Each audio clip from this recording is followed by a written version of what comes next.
Nabi Muhammad itu ada maktub tertulis fit Taurat, di dalam Taurat. Ini silap-silap kita nanti diuji orang. Kata kitab kalian ada nama Muhammad itu tertulis. Dia, nih buka aja, buka dari awal sampai akhir. Mana? Bukalah dari awal sampai akhir. Tak ada nama Muhammad di situ. Nengoknya dari bawah. Kata-katanya manis semata-mata. Segala sesuatu padanya menarik.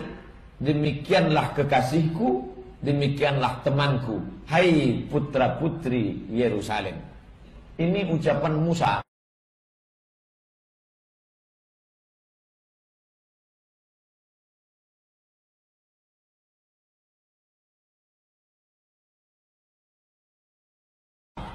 Musa bercerita bahwa akan ada nanti nabi terakhir. Orangnya, kata-katanya manis, segala sesuatu padanya menarik.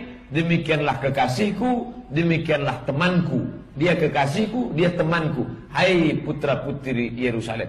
Inggrisnya, his voice and speech are exceedingly sweet. Yes, he is altogether lovely. Ini yang jadi masalah. Terjemahan Indonesia diambil dari terjemahan Inggris. Terjemahan Inggris diambil dari mana? Bahasa Ibrani. Kalau dilihat bahasa Ibrani yang asli, di situ tertulis Muhammadim. Muhammadim itu artinya apa? Diterjemahkan mereka ke dalam bahasa Inggris, altogether lovely. Bahasa Indonesianya, segala sesuatu padanya menarik. Makanya terjemahan Inggris Al-Quran, ada orang Inggris namanya Pictol Marmadok. Kata dia, Muhammad itu adalah a collection of the best. Segala yang the best, the best, the best, the best. The best cakapnya, the best penampilannya, the best ekonominya, the best politiknya. The best itu rancak nan elok bana. Segala yang elok-elok nan mantap-mantap ada pada diri Muhammad SAW. Itu kata terjemah dia. Altogether lovely, segala sesuatu padanya menarik. Salahkah terjemahan itu? Tak salah. Terjemahan ini tak salah. Lalu salahnya di mana? Yuharrifunal kalima ammawadhihi. Dirobahnya kata Muhammadin sehingga kata itu hilang. Maktuban tertulis.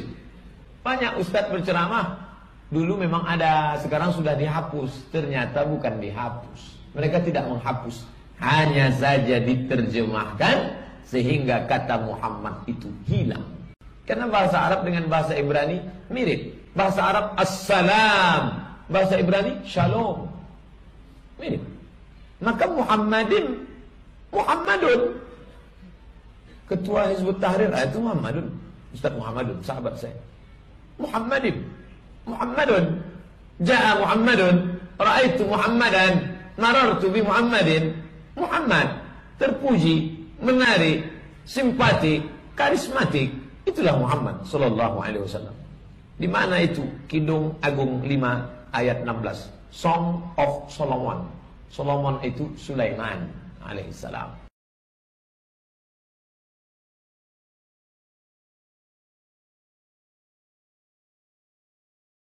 Nah, mari kita simak. Kidung Agung 5:16 bunyinya. Kata-katanya manis semata-mata. Segala sesuatu padanya menarik. Demikianlah kekasihku, demikianlah temanku, hai putri-putri Yerusalem. Ada Muhammad di situ? Ya. Kalau lihat di Alkitab Indonesia tidak ada. Nah, tapi mereka bilang kalau memeriksa bahasa aslinya, maka akan nampak bahwa itu nama Muhammad. Nah, perhatikan. Ini saya kasih teks Ibraninya dari Kidung Agung 5 ayat yang ke-16. Teks Ibraninya, Ciko mamtakim wakol mahmadim seh dodi waseh rei banot Yerusalem. Nah, itu kalau dibaca seperti itu. Nah, kalau diartikan kata per kata, maka Ciko ini artinya mulutnya, tapi nya laki-laki, ya, nya laki-laki. Jadi ini mulut seorang laki-laki. Mamtakim itu artinya senantiasa manis. Jadi mulut seorang laki-laki yang senantiasa manis. Wakol seluruh atau segala. Mahmadim yang diinginkannya seh. Ini laki-laki ya. Nah, segala yang diinginkannya ini atau laki-laki ini, Dodi adalah kekasihku. Laki-laki ini adalah kekasihku dan ini adalah waseh rei. Ini adalah teman-temanku. Banot putri-putri Yerusalem. Ya. Nah, perhatikan yang saya kasih lingkaran itu. Kata mahmadim. Mahmadim itu karena ditulis dalam bentuk jamak. Tapi kata dasarnya itu adalah Mahmad. Nah, bukankah mirip antara Mahmad dengan Muhammad? Nah, karena itu mereka percaya Mahmad ini itu adalah nama untuk Muhammad. Nah, sekarang saya mau menanggapi. Ya. Pertama, rasanya lucu kalau umat muslim percaya nama nabi mereka dicatat di dalam kitab Kidung Agung. Padahal mereka biasa menuduh bahwa kitab Kidung Agung itu adalah kitab porno. Ya kan? Kitab Kidung Agung itu adalah kitab porno. Mana mungkin firman Allah porno begini? Nah, kalau mereka persoalkan tidak mau terima kitab Kidung Agung sebagai firman Allah karena porno, tapi sekarang percaya bahwa nama Muhammad itu ada dalam kitab Kidung Agung, artinya mereka harus terima bahwa kitab nama Muhammad ada dalam kitab porno. Setuju? Ya. Dan karena pornonya maka dianggap bukan firman Allah, maka berarti nama Muhammad ada. Katakanlah ada, tapi itu bukan firman Allah. Kalau ikut pikiran mereka. Ya, ikut pikiran mereka. Jadilah aneh bahwa mengolok-olok kitab Kidung Agung sebagai kitab porno, tapi sekarang karena ada kata Mahmad di dalam situ lalu diartikan Muhammad dan mereka lupa konsekuensinya bahwa itu berarti nabi mereka namanya tercatat dalam kitab porno. Nah, sekarang yang kedua, tanggapan saya yang kedua adalah ingat, kalau kita studi kata ini studi kata bahasa asli. Studi kata bahasa asli itu adalah caranya kita tidak bisa, ini namanya studi kata, kita tidak bisa bersandar pada bahasa terjemahan, tapi pada bahasa asli. Mau mengartikan satu kata dalam bahasa asli, cara yang harus dilakukan adalah memeriksa kata itu muncul tidak di dalam ayat-ayat yang lain di seluruh kitab suci. Kalau misalnya kata Yunani, ya, misalnya logos. Kita mau artikan logos ini apa? Maka di dalam bahasa Yunani untuk Yohanes 1, ya, NRK, enho logos. Nah, begitu. Ini kata logos muncul di dalam Yohanes 1 ayat 1. Kalau mau tahu apa artinya logos secara umum, maka jangan hanya lihat Yohanes 1 ayat 1. Periksa kata logos ini di dalam bahasa Yunani. Dia muncul di ayat mana saja, di seluruh perjanjian baru. Supaya kita melihat bahwa apakah kata itu hanya punya satu arti. Di seluruh munculnya, dia hanya punya satu arti tunggal. Ataukah kata logos itu bisa punya arti 1, 2, 3, 4, dan lain sebagainya. Ya, itu penting. Nah, kalau kita memeriksa kata Mahmad atau bentuk jamaknya Mahmadim di dalam Kidung Agung 5 ayat 16 itu. Kata Mahmad ini dia muncul di perjanjian lama di ayat mana saja. Dia muncul ada 12 di dalam 12 ayat di seluruh perjanjian lama yang ayat-ayatnya saya berikan ini. Ya, saya berikan di sini ada 1 Raja-Raja 20 ayat 6, 2 Tawarikh 36 ayat 19, Kidung Agung 5 ayat 16 yang jadi persoalan sekarang, Yesaya 64 ayat 11, Ratapan 1 ayat 10, pasal 2 ayat 4, Yeskiel 24 ayat 16, 21, 25, Hosea 9, 6, 16, Yoel pasal 3 ayat 5. Nah, saya akan coba kita lihat, saya kutip beberapa supaya kita lihat medan maknanya itu apa saja dari kata Mahmat ini. Yesaya 64 ayat 11. Bait kami yang kudus dan agung, tempat nenek moyang kami memuji-muji engkau. Sudah menjadi umpan api, maka milik kami yang paling Mahmat sudah menjadi reruntuhan. Ya. Mem, ket, mem, dalet. Kata yang dipakai di dalam bahasa Ibrani. Jadi, milik kami yang paling Mahmat sudah menjadi reruntuhan. Di situ diterjemahkan apa Mahmat? Apa? Indah. Berarti Mahmat itu berarti ya, berarti indah. Ya. 1 Raja-Raja 26. Tetapi besok, kira-kira pada waktu ini aku akan menyuruh pegawai-pegawaiku kepadamu. Dan mereka akan menggeledah rumahmu dan rumah pegawai-pegawaimu. Maka segala yang mereka lihat dan ingini dan Mahmat akan mereka ambil dan mereka bawa. Maka di 1 Raja-Raja 26 Mahmat diartikan diingini. Yang tadi indah, yang ini diingini. Jadi yang ini saya betul-betul menginginkannya. Yang ini diingini oleh saya. Ini Mahmat, diingini. Ratapan 2 ayat 4. Hosea 9 ayat 16. Efraim telah dipukul, akarnya telah menjadi kering. Mereka tidak akan menghasilkan buah. Bahkan sekalipun mereka melahirkan anak, aku akan mematikan buah kandungannya yang Mahmat. Di situ diartikan yang berharga. Berarti Mahmat itu berarti diingini atau indah, bisa juga berharga. Ratapan 2 ayat 4. Dia membidikan panahnya seperti seorang seteru dan mengacungkan tangan kanannya seperti seorang lawan. Membunuh segala yang Mahmat mata dalam kemah putri Sion dan memuntahkan geramnya seperti api. Di sini kata yang diterjemahkan dari Mahmat adalah menyenangkan. Maka Mahmat artinya menyenangkan. Yeskiel 24 ayat 16. Hai anak manusia, lihat, aku hendak mengambil daripadamu dia yang sangat kau Mahmat. Seperti yang kena tuda dan seterus. Berarti Mahmat itu diterjemahkan dicintai. Nah kalau sudah survei begini, maka kita bikin kesimpulan. Mahmat itu artinya apa? Yang menarik, diingini, berharga, dicintai. Nah, begitu ya?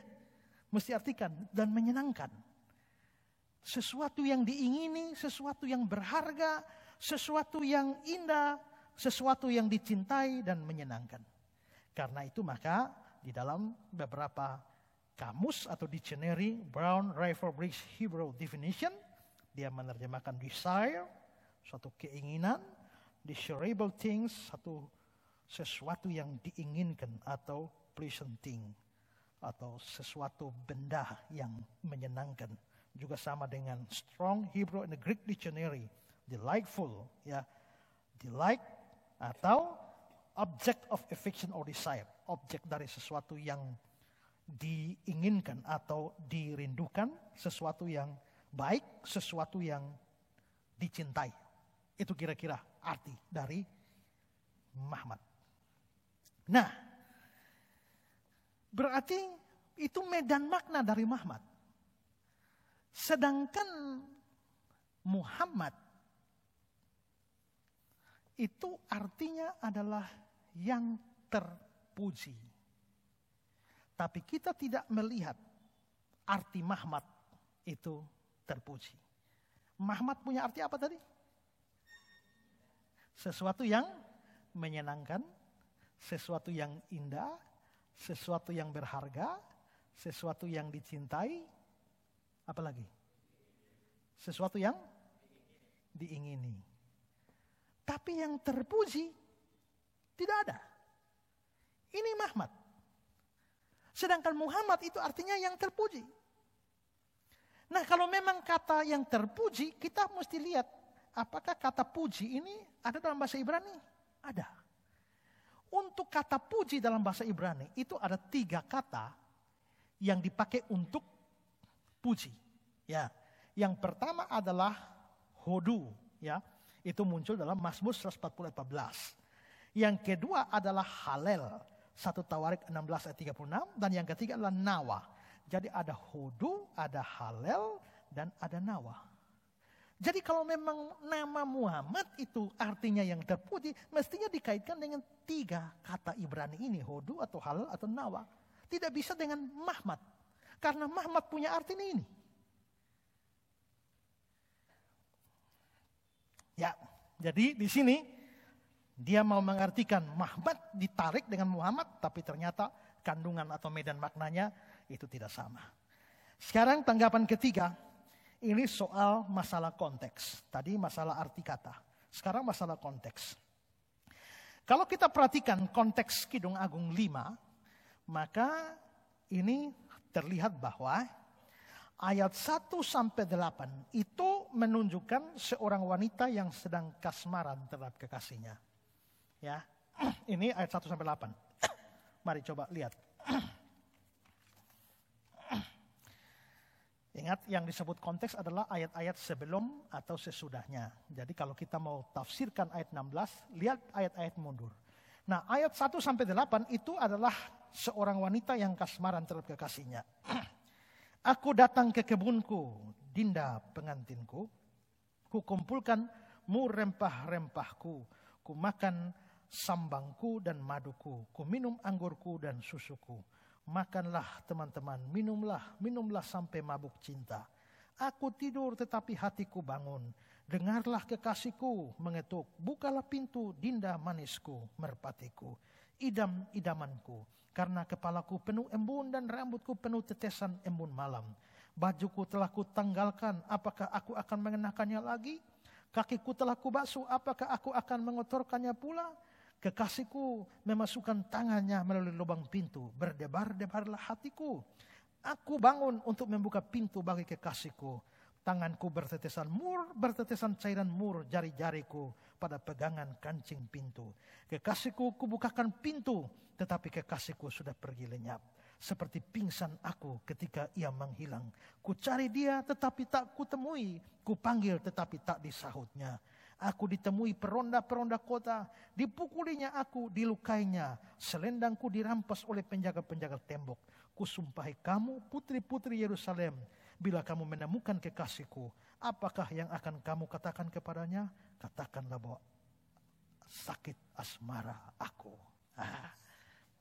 Ini adalah si perempuan wanita ini sedang kasmaran kepada kekasihnya. Nah, jadi dia begitu kasmaran dan rindu kepada kekasihnya, tapi ternyata kekasihnya pergi dan hilang. Jadi dia ngomong sama putri-putri Yerusalem, kalau kamu ketemu kekasihku, kamu mau ngomong apa? Ngomong pada dia, sakit asmara aku.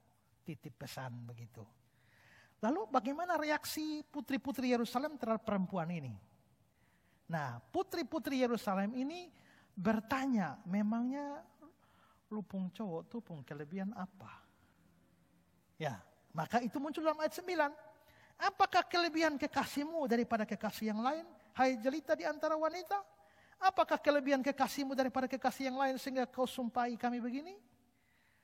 Jadi dia kan cari-cari ini kekasihnya yang hilang ini. Maka putri-putri Yerusalem tanya, memangnya lu punya kekasih itu kelebihannya apa sih? Hebatnya dia apa sih? Maka mulai ayat 10 sampai ayat 16. Si wanita menjelaskan kelebihan-kelebihan dari kekasihnya. Apa saja kelebihannya? Ayat 10 sampai 16. Putih bersih dan merah cerah kekasihku. Wah, luar biasa. Ya.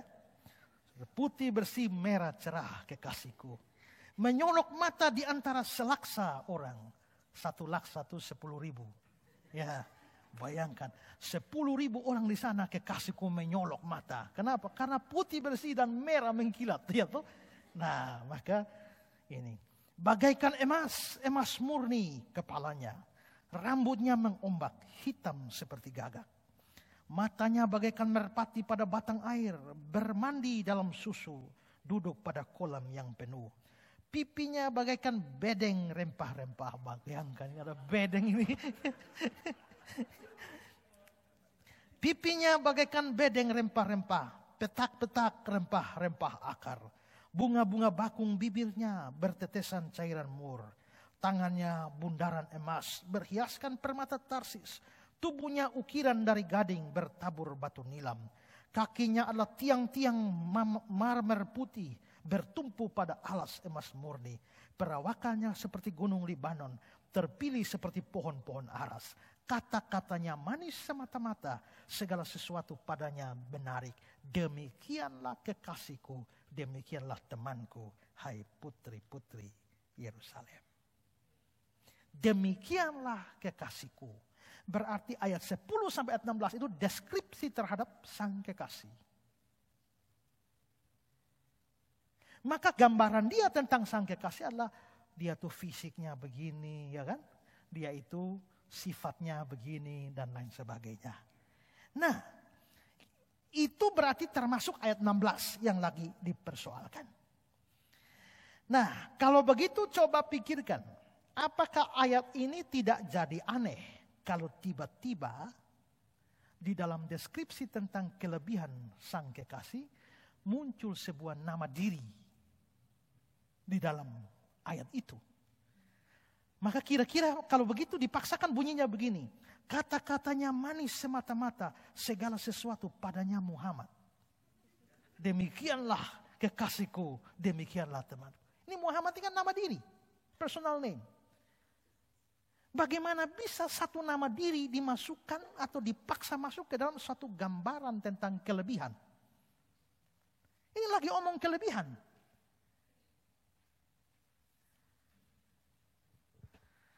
Kalau orang tanya pada saudara, apa sih kelebihannya Pak Esra? Oh, kelebihannya adalah badannya besar, rambutnya itu bagaikan gagak, kan? Ya toh?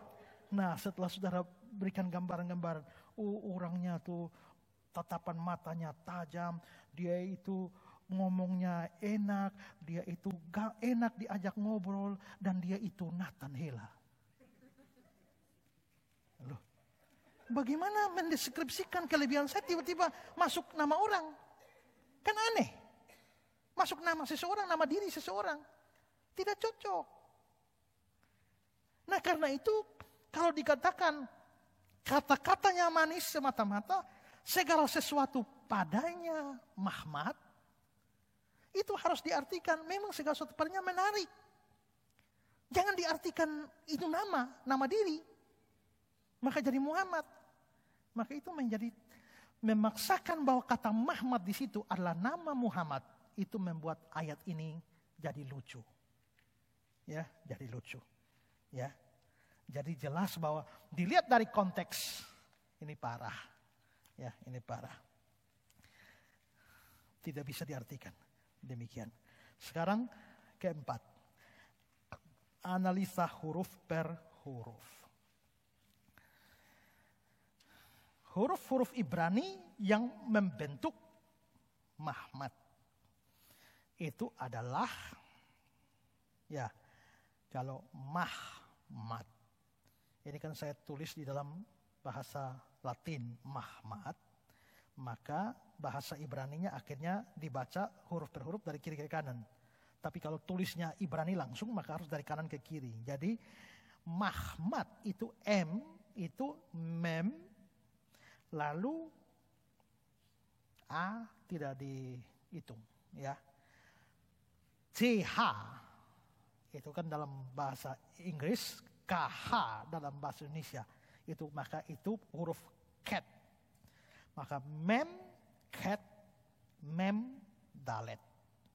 D, dalet. Jadi itu Muhammad. Tapi kalau mau nama Muhammad itu di dalam bahasa Ibrani, maka dia itu mem, tapi dia ada sisipan huruf waw di situ. Lalu dia bukan memakai huruf ket, tapi he. Ya, lalu sama mem dalet. Maka di dalam kata Muhammad, Muhammad itu tidak pakai huruf ket, tapi he. Itu beda tipis. Karena ya begini dengan hanya bedanya di sini nih. Ini cat, ini he. Ya. Dan ini ch atau kh. Maka di sini ini cuma h. Jadi tidak cocok. Ya. Lalu dalam kata Muhammad ada huruf waw. Sedangkan Mahmad itu tanpa huruf waw. Jadi itu berarti bahwa dari sisi penulisan memang Mahmad dan Muhammad itu beda. Tidak bisa dipaksakan. Ya. Nah itu keempat. Sekarang tanggapan yang kelima. Ya, terakhir.